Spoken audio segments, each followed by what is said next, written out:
শোনা যাচ্ছে চীনে নাকি একটি কুকুর খুব গান গাইছে। কুকুরের মালিক প্রচুর ডলার কামিয়ে নিয়েছে, খুব টাকা পয়সা কামিয়ে নিয়েছে। এই দেখে মানুষের হিড়িক লেগে গেছে।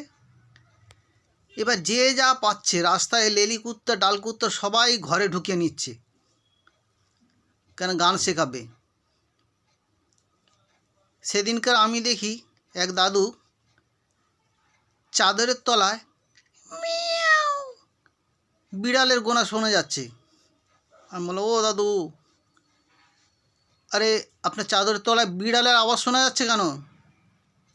এবার দাদু বলছে, জানিস না কুকুর নাকি খুব গান গাইছে, খুব টাকা পয়সা ইনকাম হচ্ছে। তা আমি বললাম, হ্যাঁ তাতে কি হয়েছে কি? এবার দাদু বলছে, ওরে গান গাইতে হলে যদি ডুয়েট গান গায়, লেডি সিঙ্গার কোথায় পাবে? তাই আমি বিড়ালটাকে নিয়ে যাচ্ছি, গান শিখাবো। ও ও মিয়া।